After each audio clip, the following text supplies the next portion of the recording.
Hi, this is Jessica Tice again for EDU 581. When I left off in the last video, we had just discussed JP's current classes. I went over the interviews with her teachers that she has this 9 weeks, talked about JP and her background, my cooperative teacher, Mrs. May, and discussed what the reason behind this project is. So now I'd like to move forward and talk a little more about some of the scores that you were able to give me from JP, and then move on to talk about some of the modifications that we can do for her and here out. So some of the scores that I had received were her ACT scores that she had taken. She had gotten a 14 in English and then a 17 in math, reading, and writing. Her K-Prep testing from last year showed that she was proficient in writing, but a novice in English. I thought those were important to point out. And then her 10th grade MAP test, she scored average in language use and math, but scored low in reading. Going on to talk about a little bit about her WIDA scores, she was in the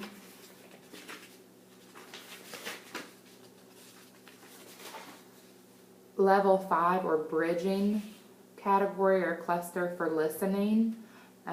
She was in level 4 or expanding for her speaking skills, and then was developing in both reading and writing. So based on those 4 categories and where she scored, I tried to come up with some different modifications that would help for her in the classroom.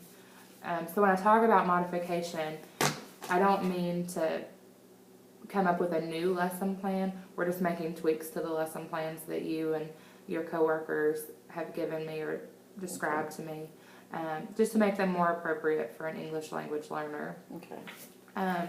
So some that I felt like would be pretty basic and good for all of her courses, all 7 classes, giving her some wait time, 15 to 20 seconds after you've said the question, just to let her think about it. Is that one that you typically are That use? is one. Okay. This is probably another one that's always used. Repeating and rephrasing questions often, just to check for understanding.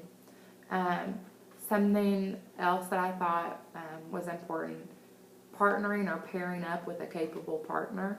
I know a couple of the classes mentioned having a group project, but she had actually opted to do a solo project instead. But if there are occasions where she can pair up, She has such a strong work ethic that she that likes to do she it on her own. likes to be independent.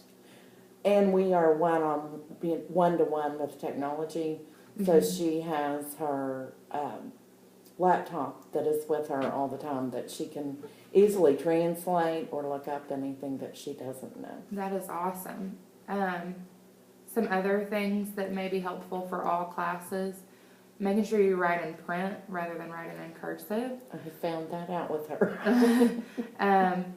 Using lots of visuals or graphic organizers, I think is appropriate for any of the classes.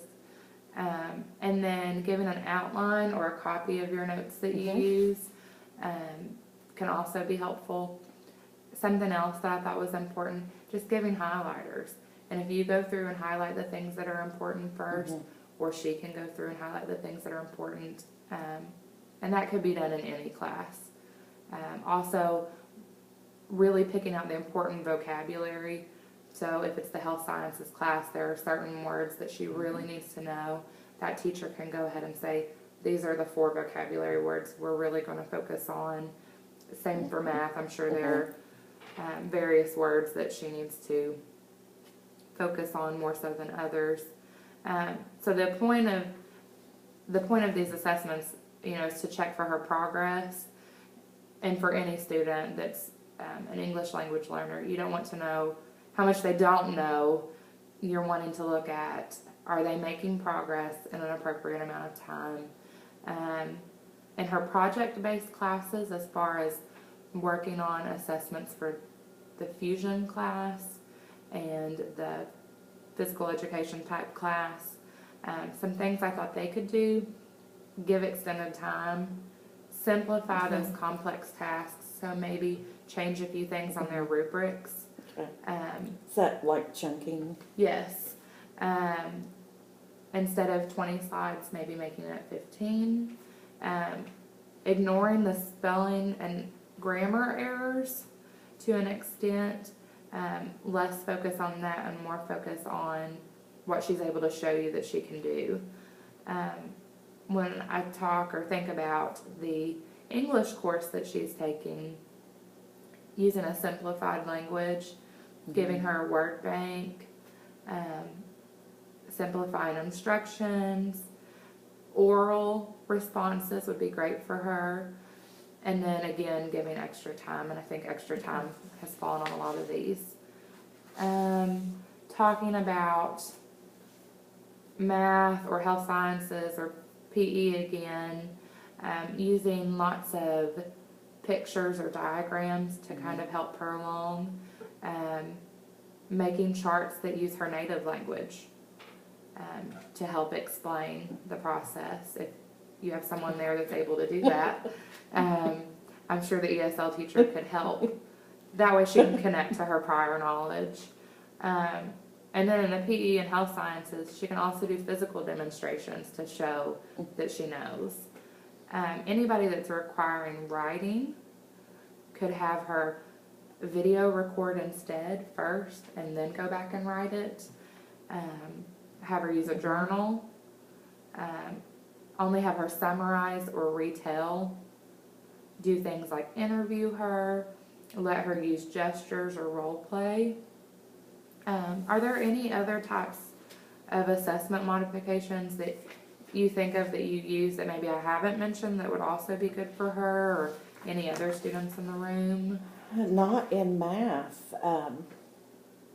She works the same amount, the same number of problems. I do paraphrase, reread directions, give directions as simply as I can. Yes, I think all of those things are why she is such a great student. It seems like all of her teachers have mentioned she's working very hard and she always puts forth her best effort, and it seems like most of the teachers that I've talked to have already started to make some forms of modifications for her. And she scores so highly on her WIDA access test that she's almost reaching the point where she would no longer receive any ESL services. So I could see where she's progressing so well. She does a great job, and her oral language is very good. And that concludes the video for EDU 581. Thank you.